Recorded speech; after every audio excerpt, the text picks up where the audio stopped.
Hello friends, welcome back to your own channel. अगर मैं आपसे पूछूं कि अपने बारे में आप कुछ 5 लाइंस बताइए, उसमें बेसिकली आप फोकस करो कि 5 क्वालिटीज कौन सी बोल सकते हो और नेगेटिव क्वालिटीज कौन सी बता सकते हो। ज़्यादातर इंटरव्यूज में भी ये पूछा जाता है, tell your positives and negatives. ठीक है, तो कुछ जो ये है पॉइंट्स मैंने आपके लिए नोट डाउन किए हैं। जैसे पॉजिटिव क्वालिटी में आप बोल सकते हो कि I know how to prioritise the work.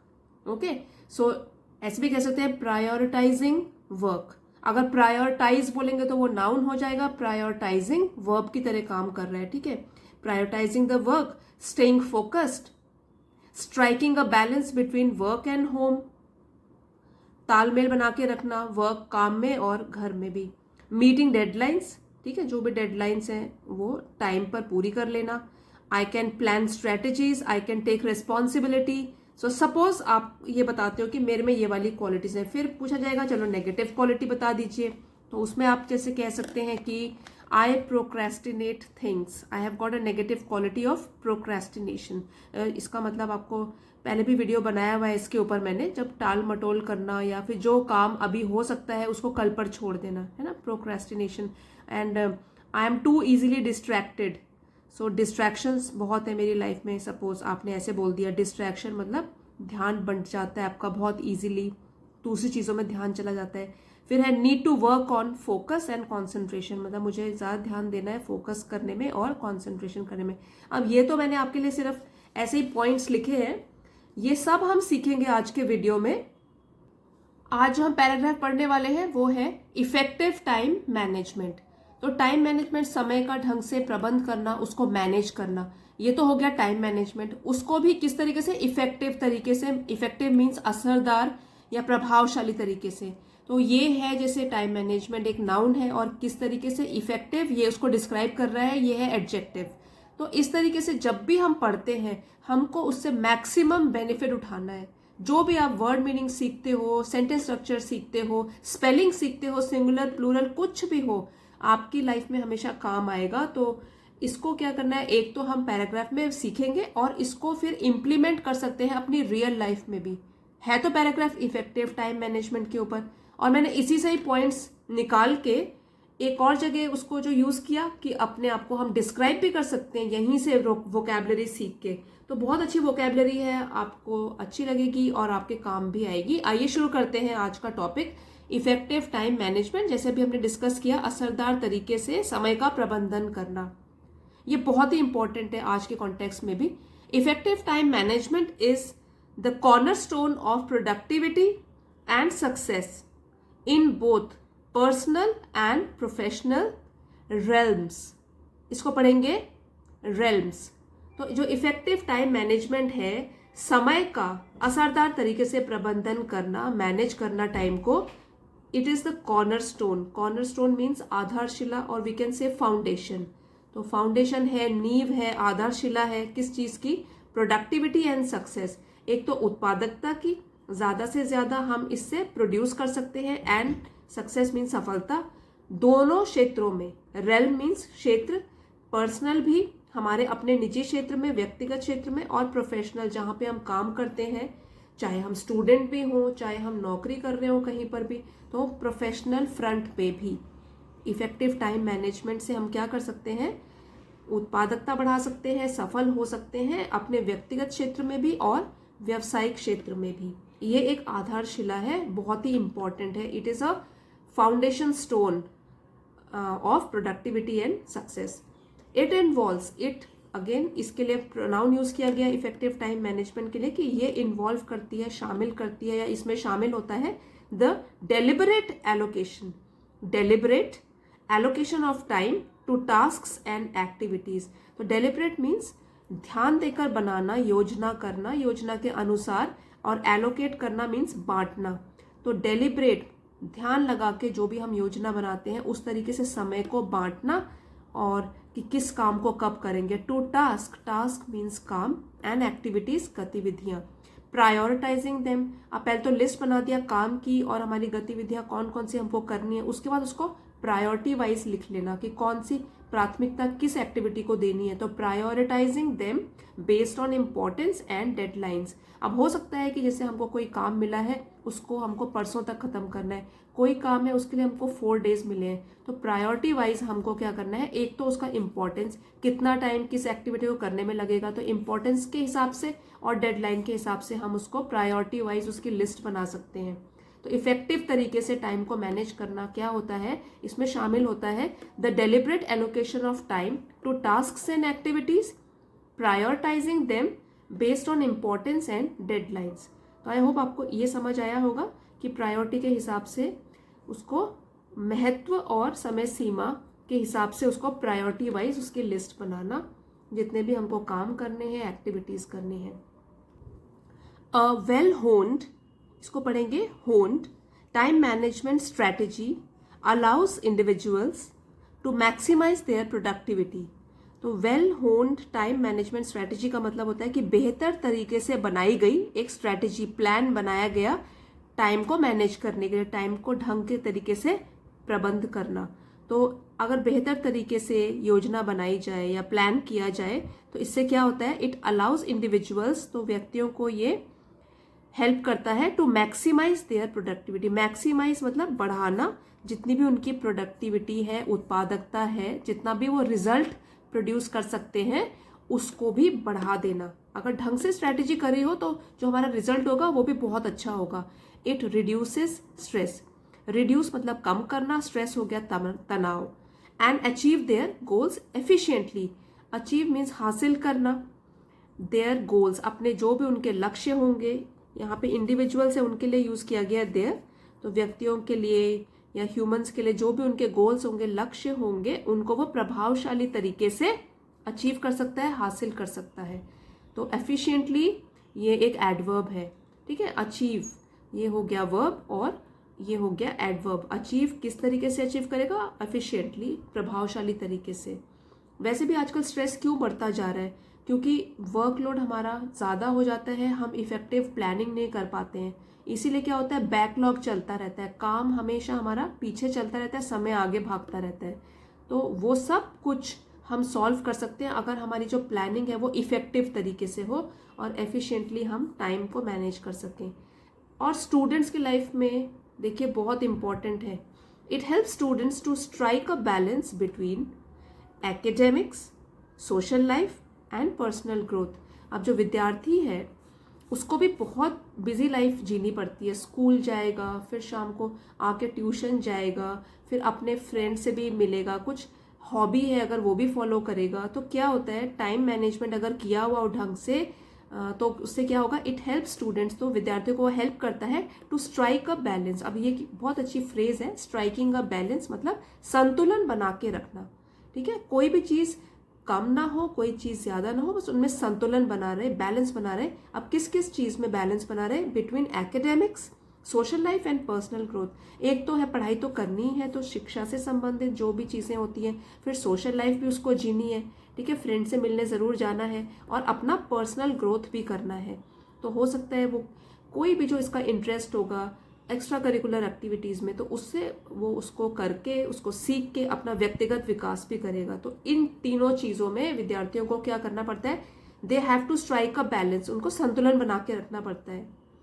It also helps in reducing procrastination. ये बहुत अच्छा वर्ड है प्रोक्रेस्टिनेशन। इसका मतलब होता है कि पुटिंग ऑफ थिंग्स, मतलब आज को जो चीज़ें हम खत्म कर सकते हैं वो कल पर छोड़ देना, टाल मटोल करना, देर लगाना, और आज नहीं करना, कल पर टाल देना चीज़ों को। तो अगर हमने टाइम मैनेजमेंट ढंग से किया हुआ है, इट ऑल्सो हेल्प्स, तो मदद करता है कि वो कम कर दे इसको टाल मटोल करने को। तब हो सकता है हम कल पर ना छोड़ दें चीज़ें और आज ही पूरा करने की कोशिश करें, क्योंकि समय हमारे पास होगा ये सब करने के लिए। फिर इसके अलावा इम्प्रूविंग फोकस, हमारा जो ध्यान लगाने का जो है तरीका वो भी इम्प्रूव होगा, ठीक है, उसमें भी थोड़ा सुधार आएगा। एंड मिटिगेटिंग स्ट्रेस, मिटिगेट का मतलब होता है कम करना, तो कम किसको करेगा, तनाव। और तनाव बढ़ता ही इसलिए है क्योंकि जब हमारा बैकलॉग हो जाता है, टाइम पे चीज़ें फिनिश नहीं होती है, बर्डन बढ़ जाता है हमारे ऊपर, तो तनाव इसके कारण हो जाता है। इफेक्टिव टाइम मैनेजमेंट की वजह से क्या क्या रिड्यूस हो जाएगा, कम हो जाएगा, एक तो प्रोक्रेस्टिनेशन, इम्प्रूविंग फोकस, ये हमारा बढ़ जाएगा, और मिटिगेट स्ट्रेस, तनाव कम हो जाएगा। इसकी वजह से फिर क्या होगा, enabling them to meet deadlines and achieve their academic goals more efficiently, तो इसकी वजह से देम जो है स्टूडेंट्स के लिए यूज किया गया है, तो वो उनको इनेबल करेगा, सक्षम करेगा टू मीट डेडलाइंस, ताकि वो जो भी समय की डेडलाइन है, अब डेडलाइन आपको पता है कि समय की सीमा होती है कि इस दिन तक ये काम करना है, इस दिन तक ये प्रोजेक्ट बनाना है, होमवर्क करना है, टेस्ट है, उसकी तैयारी करनी, जो डेडलाइंस जो है वो ढंग से उससे पहले उनका काम फिनिश हो जाया करेगा and achieve their academic goals, और जो भी उनके शिक्षा से संबंधित गोल्स उन्होंने बनाए हुए हैं, लक्ष्य हैं उनके, वो और भी बेहतर तरीके से वो अचीव कर पाएंगे। ठीक है, वो सक्षम बन जाएंगे ये सब करने के लिए। बस एक चीज उनको करनी है, एक बार योजना बना के, एक स्ट्रैटेजी बना के अच्छी तरीके से टाइम मैनेजमेंट करना है, बांटना है, हर एक एक्टिविटी के लिए टाइम रखना है। It fosters a sense of responsibility and self discipline, तो फॉस्टर का मतलब होता है प्रोत्साहित करता है या प्रेरणा देता है। इट मतलब time management, effective time management, a sense of responsibility. अब जब हम खुद ही अपनी प्लानिंग कर रहे हैं, हो सकता है किसी से हेल्प भी ले रहे हैं, बड़ों से हेल्प ले रहे हैं, और तब प्लान कर रहे हैं अपनी टाइम मैनेजमेंट, स्पेशली स्टूडेंट्स के लिए बोल रही हूँ, तो वो क्योंकि अभी थोड़े छोटे हैं, हो सकता है उनको गाइडेंस की ज़रूरत है टाइम मैनेजमेंट करने के लिए, तो हो सकता है अगर वो ये करें अपने आप, जैसे गाइडेंस ले लें, फिर बनाएं अपने लिए एक स्ट्रैटेजी बनाएं, एक प्लान बनाएं, तो इससे क्या होगा, प्रोत्साहित करेंगे वो, अपने लिए एक सेंस ऑफ रिस्पॉन्सिबिलिटी आएगी, जिम्मेदारी की सेंस आएगी उनमें, और सेल्फ डिसिप्लिन, और अपना अनुशासन जो है वो भी बढ़ेगा, अपना जो उनका खुद का डिसिप्लिन है वो भी ठीक हो जाएगा।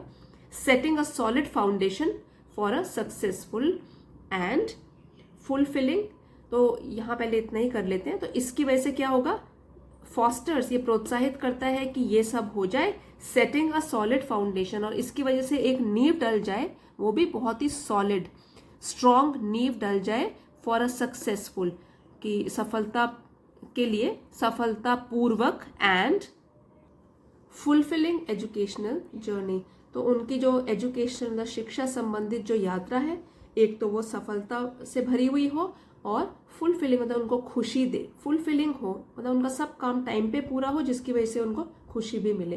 तो एजुकेशनल जर्नी रो पीट के नहीं करनी चाहिए, टाइम पे प्लान करेंगे अगर बच्चे, और कोई भी, ये तो सिर्फ स्टूडेंट्स के लिए है, सबकी ही लाइफ में टाइम मैनेजमेंट जो है एफिशिएंट तरीके से अगर हो गया तो उनकी लाइफ बन गई, तो फिर क्या होगा, उनकी जर्नी जो है वो कष्टदायक नहीं होगी, वो थोड़ा सा आराम से हो जाएगी। It's about setting clear objectives, अभी फिर से है इफेक्टिव टाइम मैनेजमेंट, उसके लिए ये प्रोनाउन यूज किया है, इसको ये कॉन्ट्रैक्टेड फॉर्म है, इट इज, अगर खोल के बोलेंगे तो इट इज अबाउट, जो ये इफेक्टिव टाइम मैनेजमेंट है, ये है किसके बारे में, सेटिंग क्लियर ऑब्जेक्टिव्स, तो क्लियर मतलब स्पष्ट, अपने लिए सेट कर दो क्लियर उद्देश्य, कि जीवन में क्या उद्देश्य है। Breaking them down into manageable task, तो पहले तो उद्देश्य हमने बना दिया कि हमको यहाँ तक पहुँचना है, इस पॉइंट तक पहुँचना है, उसके बाद इसी पॉइंट पर पहुँचने के लिए अलग अलग काम पूरे करने हैं, उनको हमको तोड़ना है। Breaking them down into manageable task, जो हम आराम से मैनेज भी कर सकें। यहाँ पे देखिए सफिक्स लगा हुआ है ABLE, मैनेजेबल, इसको प्रबंधनीय टास्क, जो वो मैनेज कर सके, पूरा कर सके, तो वो छोटे छोटे टुकड़ों में भी बांट सकते हैं task. And allocating dedicated time blocks for each, और उसके बाद जो छोटे छोटे उन्होंने टास्क बना दिए, काम बना दिए, उनके लिए फिर एलोकेटिंग डेडिकेटेड टाइम ब्लॉक्स, उनके लिए फिर सही टाइम के फ्रेम, मतलब इतने टाइम पे ये पूरा हो जाएगा, इतने दिनों में मेरा ये पूरा हो जाएगा, उस तरीके से डेडिकेट करना है, समर्पित करना है टाइम ब्लॉक्स को, ढंग से मैनेज करना है, सीरियसनेस दिखानी है, तो तब क्या होगा, ऑब्जेक्टिव जो भी होगा, उद्देश्य होगा, वो पूरा हो जाएगा। मोर ओवर, अब मोर ओवर होता है कि जितना हमने अब तक कहा उसके अतिरिक्त, ठीक है, तो ये अच्छा वर्ड है, अगर हम ऐसे लिखते हैं, आर्टिकल लिखते हैं, तो बार बार हम एक ही वर्ड रिपीट ना करें, इसलिए कुछ वर्ड्स हमको पता होने चाहिए, जैसे कि मोर ओवर यहाँ पे है, तो ये है कि इसके अतिरिक्त effective time management involves the ability to say no to distractions.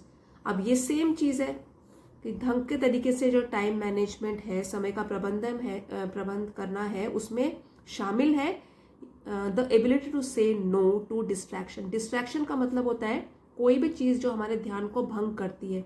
हो सकता है कि बच्चे, जैसे अगर मैं स्टूडेंट्स की बात करूं, तो उनका ध्यान लगा हुआ है कि मैं जल्दी जल्दी ख़त्म कर लेता हूँ पढ़ाई, फिर मेरे को मोबाइल मिलेगा या टीवी देखूँगा या मैं बाहर फ्रेंड्स के साथ चला जाऊँगा। लेकिन पहले, अब जैसे बोला गया कि प्रायोरिटी देनी है चीज़ों को, कि पहले कौन सा काम ज़रूरी है वो पूरा करना है।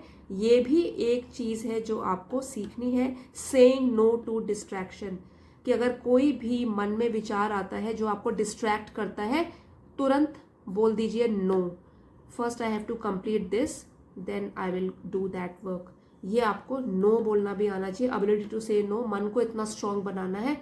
और सिर्फ डिस्ट्रैक्शन के लिए भी नहीं, और टाइम वेस्टिंग एक्टिविटीज़ भी, जैसे आजकल सोशल मीडिया में भी कितना टाइम वेस्ट हो जाता है, पता ही नहीं चलता। एक बार बस जैसे मोबाइल भी अगर खोल दिया तो क्या होता है, आधा घंटा कब निकल गया, 1 घंटा कब निकल गया, नहीं पता चलता। इसलिए टाइम जो वेस्ट कर दे, बर्बाद कर दे, उस टाइप की एक्टिविटीज से भी दूर रहना है, नो कहना है उनके लिए। तो moreover effective time management involves the ability to say no to distractions and time wasting activities, allowing for better focus and concentration on essential task. और इसके बदले अनुमति देनी है कि हमारा जो ध्यान है वो बेहतर बन जाए, और कंसंट्रेशन, एकाग्रता, मतलब बिल्कुल कंसंट्रेट होके हम अपनी पढ़ाई करें, या जो भी टास्क है, जो भी ज़रूरी चीज़ें हैं करनी है, वो हम पहले ध्यान करें और डिस्ट्रैक्शन को दूर भगाएं, टाइम वेस्टिंग एक्टिविटीज़ में ना फंस जाए। अल्टीमेटली मतलब जब हम वाइंड अप कर रहे होते हैं कोई भी आर्टिकल को, एस्से को या स्पीच को, तो हम ये यूज़ कर सकते हैं अल्टीमेटली, अंत में, mastering time management is a valuable skill. Valuable means अमूल्य, जिसका कोई मूल्य ही नहीं है, पैसों में हम नहीं आंक सकते इसको। तो टाइम मैनेजमेंट जो है मास्टर करना, उसमें महारत हासिल करना, ये एक अमूल्य कौशल है दैट एम्पावर्स इंडिविजुअल, जो कि आदमी को या इंसान को सशक्त बनाता है, पावरफुल बनाता है, to make the most of their precious time, ताकि वो अपने अमूल्य समय को पूरे अच्छी तरीके से यूज कर सके। To make the most of something मतलब अच्छी तरीके से, जितना पोटेंशियल है उतनी अच्छी तरीके से यूज करना उसको। एंश्योरिंग दे अकम्प्लिश मोर, एंश्योर मतलब सुनिश्चित करना कि जो ये है, यहाँ पर इंडिविजुअल्स की बात हो रही है, कि वो व्यक्ति जो है वो लोग अकम्प्लिश कर सके, पूरा कर सके, अकम्प्लिश पूरा कर सके, मोर ज्यादा से ज्यादा काम, विद लेस स्ट्रेस कम तनाव के साथ, एंड ग्रेटर सेटिस्फैक्शन और संतुष्टि ज्यादा, मतलब ज्यादा संतुष्टि के साथ, कम तनाव के साथ, ज्यादा से ज्यादा काम वो पूरा कर सके। तो इस तरीके से जो टाइम मैनेजमेंट स्किल्स हैं, और वो भी इफेक्टिव टाइम मैनेजमेंट, वो कितना इम्पॉर्टेंट है हमारी लाइफ में, वो तो आपने आज जान लिया होगा। और इसी को अगर आप अमल भी करोगे, इसको फॉलो करोगे, तो nobody can stop you in achieving your goal.